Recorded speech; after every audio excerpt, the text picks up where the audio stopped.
Coming up, torturing helmets so you don't crack your skull.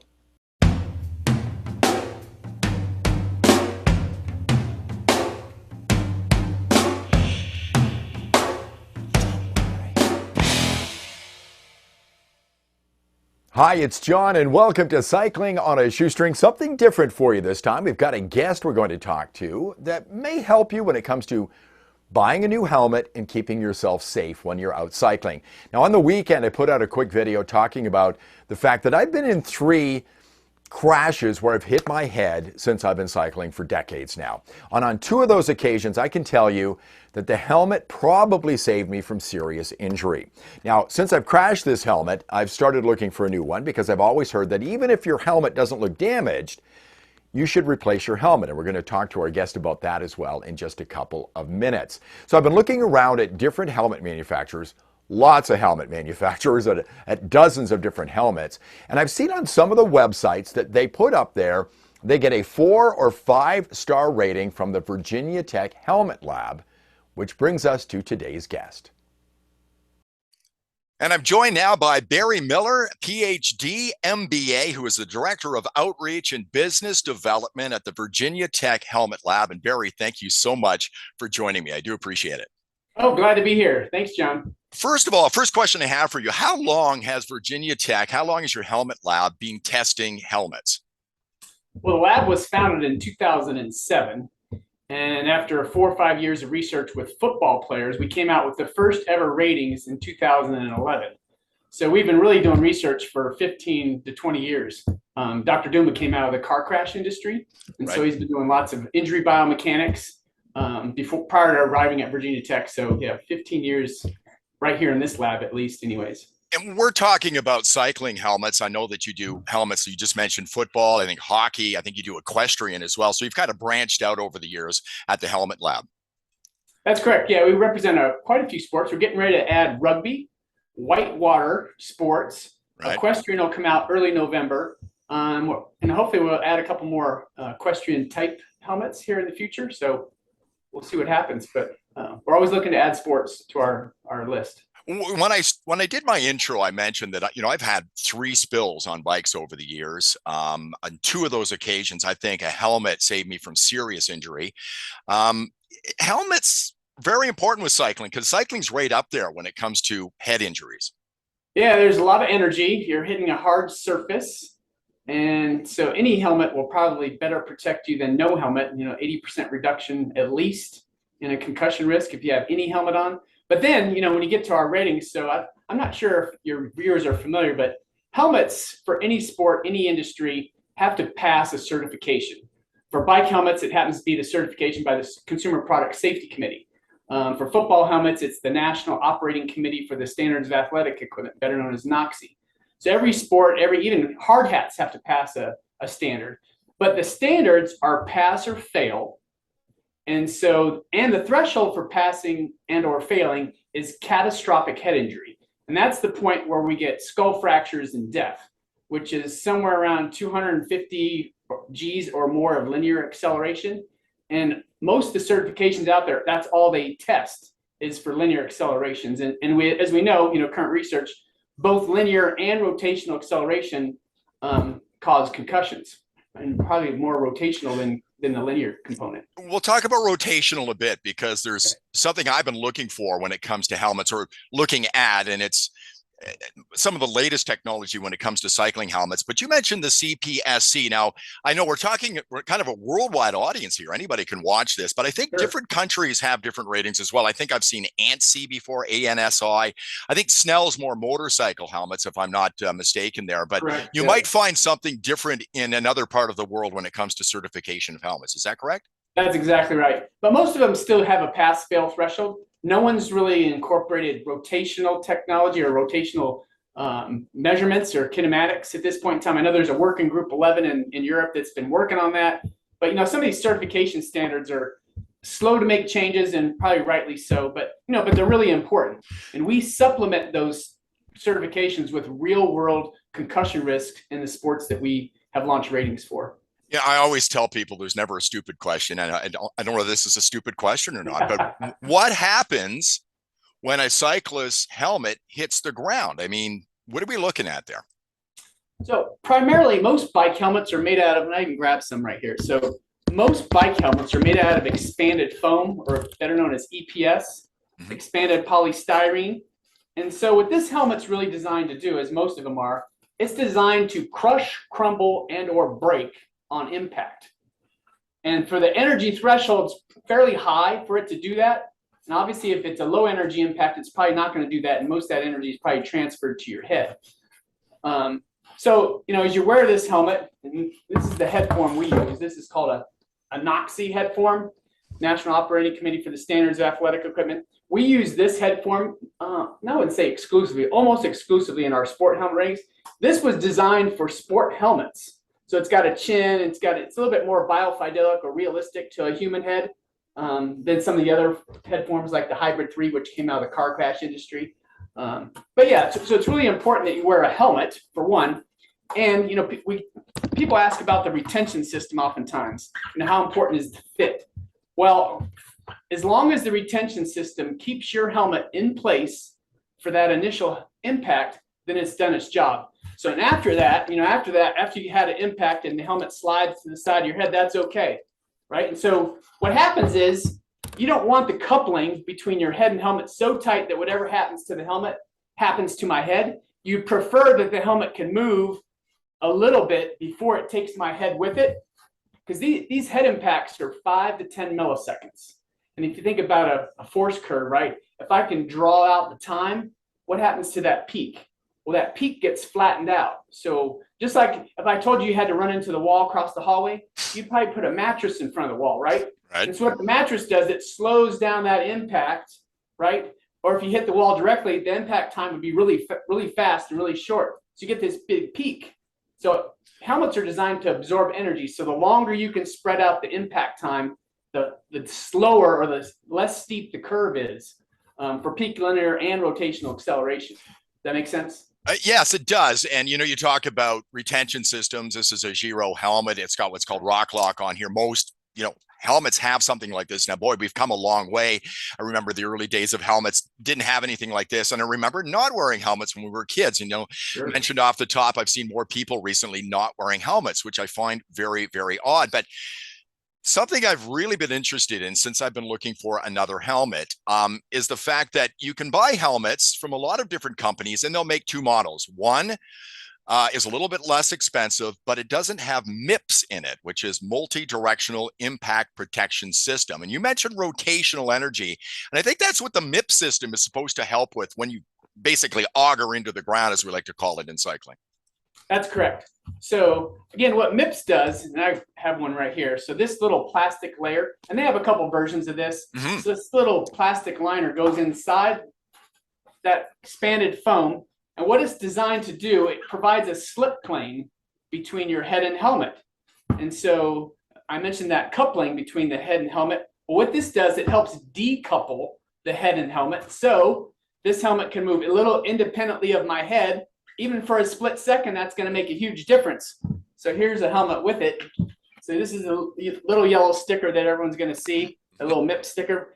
Very aggressive company, pretty savvy, and they're in just about every helmet market there is now. And so when I tighten this helmet down, so I'll slash it down, and so this helmet moves independently of my head. Everybody can see that. And so that's important. It helps decouple the head and helmet, buying me a little bit more time, spreading out that duration of that impact, and lowering those peak linear and rotational acceleration numbers. However, I will say this. So I mentioned this NOXI head form. This is what we use. Kind of rubbery. So when we put our helmet on this head form, I don't have hair on the head form, right? Yeah, I don't have hair either, Barry, so don't worry. Exactly. So what I'm telling you is that the way we test a helmet, it's a pretty tight coupling in our system, a rubber head onto, a foam that's kind of rubbery and plastic, with whether it has MIPS or not. And so the coupling's pretty tight. Your hair and your scalp are natural slip planes as well. Yep. So that helps decouple the helmet as well. So all those things come into play, and it may be dependent on how you test the helmet, is how well MIPS may or may not be affected. And it also may be location, and energy specific. So depending on where I hit my head, if I hit my head on the top of the crown, MIPS probably is not going to do much. Very centric hit, right? But if it's non-centric, it certainly probably won't hurt. But my hair and my scalp, if I didn't have that on there, that would help too. And again, we're going in on an angle generally. We're moving sort of a hot. leak. Yeah. And MIPS is just one of several what we call rotational mitigating technologies. This stuff's right here is called wave cell. I don't know if you guys have seen that before. Bontrager has those in their helmets. Yeah, it's a little more pliable than expanded foam, which is really hard. This does really great in high energy, right? So it crumbles and breaks just like the crumple zone in your car. But again, the threshold has to be pretty high for it to really start to work. And so some helmet companies are augmenting that with other padding structures. Wave cell, this is probably a little more pliable than the EPS foam. And there's a couple other types of this stuff, choroids out there, and I can't remember the other ones, but yeah, so you'll see this. Again, if you look at our ratings, vt.edu/helmet, or just Google Virginia Tech helmet ratings, you'll see top 25 bicycle helmets in our ratings probably have MIPS and or wave cell. But again, that's the way we test. We have a pretty tight coupling, and depending on how you test a helmet, and we don't use hair or a hair net or anything at this point in time, because friction makes a big difference. So, so to MIPS or not to MIPS, you're much better going with a MIPS helmet if you have another option that doesn't have it in it, for sure. Yeah, I don't think it can hurt. It adds a slip plane, and maybe it comes into play, maybe it doesn't, maybe. And so I don't, like I said, I don't think there's any downside to having a helmet with MIPS. But again, our caveat is I just want people to know that the way we test helmets, it shows that MIPS is pretty effective. But again, we have a pretty tight coupling with the rubber head, free fall, the way we test it. And I think you're going to show the crowd a video of the drop tower anyway, so they'll see that. So you're a one. It's kind of, you rate them on a sort of a 1 to 5 star rating. Is that correct? That's correct. Yeah. So STAR actually stands for the summation of tests for the analysis of risk. Okay. And what we do is, so we go out into the field, and whether it's football, hockey, cycling, and we try to figure out how do people hit their heads, right? What kind of energy, what kind of locations, angles, all that stuff. Then we come back into the lab and we create a test rig to mimic those real world impact conditions. And so based on that, and so for example, for a bicycle, we have 6 locations and 2 energy levels that represent all the various bike impacts, accidents that we created. And so in the lab, when we do these impact tests for that location, that energy, you get a score. So based on, there's a big STAR formula. You could probably show your listeners that formula, or I could send it to you. You'll see it on the webpage and all. Actually, the methodology paper for all the sports, if you once you get to our webpage, click on technical documents, right, and you'll see the methodology paper that clearly lays out how this is done. But it's a sum of all these different impact tests that gives you a STAR value or STAR score. And you want a low one because it's basically a risk number of, based on those linear and rotational acceleration numbers. You want a low value or low STAR score. And those then put you into a 5-star, 4-star, 3-star, 2-star, 1-star. So you want a 5-star, which means a high performing, but it's really the score that tells you where you're going to get, what bin you're going to be put in. It's interesting. I was at your website, and I know you're constantly doing more helmets. So the list you've got there, I think there was 161 different cycling helmets on there, whether it's mountain or road or different types of helmets in there. And again, they're changing all the time. The thing that I noticed, and I put them down here because, some of the things we look at when we're buying helmets, first thing I look at, maybe it's a vanity thing, but it has to look good, right? The price of the helmet, the price of the helmet's really important because they're very expensive. And some of the high-end ones, $350 here in Canada to buy a helmet is a lot to buy. But let me just give you what I found here. So the top-rated road helmet that's on your site right now, and again, this list changes, I'm sure, all the time, was a Specialized Prevail 3 at $300. Number 2 was the Giant REV Comps MIPS for $65. So one was $300, one was $65 at number 2. So price doesn't really have anything to do with the safety of a helmet from what I'm seeing right here. Is that correct? Yeah, we don't always see a correlation with price and performance. Yeah. I would say this though, again, the way we test helmets, the rotational mitigating technologies tend to do a little bit better. And so they're going to add some cost to the helmets typically. Mhm. But you're right that price doesn't always dictate performance, and we really don't know until we get them in here and test them in the lab. Yep. So So how do you come about your helmets? You just go out and buy what's the latest thing out there and then go in and test them because there's so many out there, and I've been looking at so many helmets recently. it is a challenge to keep up Yeah. with all the sports we do. And so we do have a licensing agreement. And so as your shoppers are out there looking for bike helmets, you may see a Virginia Tech star logo on some of the helmets. So it's a no fee licensing agreement that the companies can sign. And in return, they can use our logos, Virginia Tech 5-star, 4-star, whatever it is. That helps them market the helmets. Yep. It helps the consumers identify which helmets are safer than others. And it kind of helps us stay current because it is really difficult for us to keep up with all the latest helmets. And then we don't even know if they're going to be discontinued. So we typically buy them. But, when the license agreement's there, they can just send us helmets and we'll test them as soon as we can. Just like anything. It's like, hey, we'll put them in the testing queue and we'll get to them. Unfortunately, bike helmets, it's the most tedious of all of our test rigs. Why is that? It takes us about 6 hours to do one bicycle helmet model. Really? The reason for that is when you see the video, so the helmet sits on a halo. So there's a halo that goes around the helmet.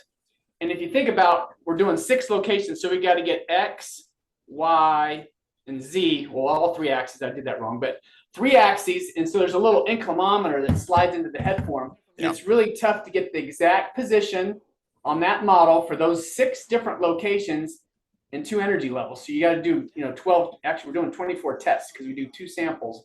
And it's very tedious versus the other test rigs, you set the head form on the neck, whatever it is, the slide, and then it's positioned. And then you just change the helmet out. Well, we use a free falling head form for bike. And so we have to adjust the head on the halo, which it's really, and you've mentioned the venting. Every helmet's got different vents. So the little probes that hold the helmet onto the halo, are all different. You got to adjust those. And then it's just, unfortunately, a very time consuming, slow process. And so, and it's kind of ironic that there's more bike helmets in any of the star ratings of all the sports, and it's the slowest process we have. Well, it's not, for a cyclist, not surprising because there's always the latest technology right around the corner. They want you to buy the next thing. And my favorite helmet of all time was the lightest helmet. When I'm wearing a helmet, I want to feel like I'm not wearing a helmet. And does weight have anything to do with it? Because I see some helmets, they're 230 grams, 220 grams. They virtually weigh nothing. So should I be buying something that's a little bit more beefy so that I get more safety out of it? Well, we don't know until we test it. But in general, if a helmet has a little bit more mass, force equals mass times acceleration. Yeah. Right. So for a given force impact, if your helmet has a little bit more mass, then that's going to reduce some of the acceleration components. These helmets are pretty light in general, so hard to say exactly how much it would perform, but usually the little heavier helmets probably do a little bit better.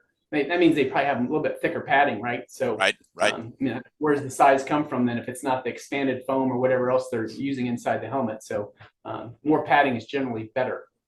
Yeah. I'm not sure whether you can answer this, but I did crash this helmet 3-4 weeks ago, and I'm looking for helmets. And I've always heard that if you crash a helmet, even if it doesn't look damaged, you should replace it. Do you know if that's a true statement? Well, if it's got any deformation, like this helmet, my sample here has got all kinds of cracks, and breaks, etc. inside. And so if it does have any of these, even though you might not see them, a little deformation, a little compression, it's probably not going to perform as the way it once was designed to. Not saying that it's going to make it a huge difference, but it probably depends on how bad it's damaged. Mm-hmm. And so that is the recommendation, that once you have an impact, you should probably change it out, especially if there's any noticeable damage, for sure. As somebody who tests helmets regularly, what's the best piece of advice you could give somebody if they're out purchasing a helmet right now? Oh, that's a great question. Well, I think you need to try a bunch on, because wearing a helmet that you're not comfortable in is not going to be good, right? Because then you're not going to want to wear it. So, and wearing one is critical, as we previously pointed out. Yep. I would check a variety of price ranges and helmets, and I think I would probably go with a helmet that has some sort of rotational technology, just in case. Personally, I mean, the technology is getting better. again, there's wave cell, there's MIPS, there's Spherical, which Giro has now, which kind of spherical. Yeah, replaces that little plastic piece on the inside, and people are kind of hesitant to buy, I think, the MIPS because they say it, it slows the air through the helmet, maybe a little heavier as well. So, and you also, I think, I've been looking at laser helmets. They have what's called Kineticore now, which is kind of a waffling of the inside of the helmet. It's all kinds of new stuff coming out all the time with helmets. Right. Yeah, it's rapidly changing, and we'll keep testing and evaluating them. It's hard to say, again, it could be location and energy specific as how well one technology does compared to the other. Mm-hmm. You can hit your head in an infinite number of ways. And so, but again, we use 6 locations, so we think it's pretty robust in the big scheme of things and 2 energy levels. So, right. I will mention this: surface grit does make a difference. And so when you have 2 friction surfaces, so as your viewers will see, the drop tower, we drop vertically onto a 45-degree angle because we figured out that most people probably hit your head at about a 45-degree angle. You're traveling horizontally, you fall vertically off your bike. Yep. So you're probably going to have some sort of oblique hit. We figured out it's about 45 degrees from all the studies that we did. We drop onto, so we like to use gravity as our source of energy. It's nice and reliable. We drop vertically onto a 45-degree anvil, but we also put sandpaper on the anvil. Right. So, grit, surface grit makes a big difference. So if these two are nice and smooth, they just kind of glance off each other. But if this one's gritty, what happens? It grabs this helmet, causing it to rotate, split second. So I would say the finish on the helmet, go with the glossy, the smoother finishes, the sharp edges. And you'll see if you look at our snow sport helmet ratings, you don't want these, depending, again, we're doing 6 locations. So sharp edges are bad usually. If they catch the, whatever the cement or the concrete or whatever it is, that can cause some higher rotational components too. So smooth is usually better. I never thought of that. And that's, yeah, absolutely. And you just basically, if you've got sharp angles, you're going to dig in, and then you get that rotational forces. And again, the MIPS would help in that situation, but a smoother helmet, never even thought of that. Yeah. Yeah. Even on our snow sport. So, we don't use sandpaper in the snow sport testing. Right. It's just a smooth anvil. And, even then on a hard steel, very smooth surface, the texture of those helmets, whether it's matte or glossy, it makes a slight difference. And so, why not? If you're going to pick one, might as well go with the smoothest one you can find. So listen, cyclists on asphalt. As I said in my intro, I went to different websites and I'm looking at a lot of helmets right now, and I saw Virginia Tech on there. They give, the rating from Virginia Tech, and I thought it'd be a great opportunity to talk to you about this and get more information about helmet safety. You directed me to a video on YouTube where you give a virtual tour of your facilities and you look at all the different helmets, including cycling helmets on there. We've been watching some of the video on the screen while we've been doing this interview. So I would send people over to YouTube and put Virginia Tech Helmet Lab in there. It'd be helpful. And again, you mentioned your website. If people want to go there, and so many different ratings, you could probably find your helmet on there right now and see where it rates as far as safety. What's the website again? vt.edu/helmet. Or if you just Google VT helmet ratings, we'll pop up. Absolutely. And great information there. And I really, really appreciate your time today. You're doing good work. And, I feel safer with this on. I've had my instances over the years where I've crashed and I see young kids out there, with the helmet hanging off their bars. And I think, Mom and Dad saw them go out with the helmet on, and now they don't want to mess up their hair, but you don't want to mess up your head. So Barry, thanks so much for this. I do appreciate it. You're most welcome. And my contact information is on the website. If you get follow-up questions, I'm happy to answer them. It's part of our public service mission, our helmet ratings. Mm-hmm. And so we're glad to, hopefully make everybody a little bit safer. Well, I'll put your website in the description below, your YouTube channel as well, so people can just click there and find out about what you're doing, the good work you're doing. So Barry, thanks so much. Barry is the Director of Outreach and Business Development at the Virginia Tech Helmet Lab. Thanks so much, Barry. I do appreciate you being on Cycling on a Shoestring. You're welcome. Have a good day. Yeah, you have a good day as well. And if you like this video, please give me a thumbs up, subscribe to the channel. Oh, don't forget to hit the bell for notifications. See you next time on Cycling on a Shoestring.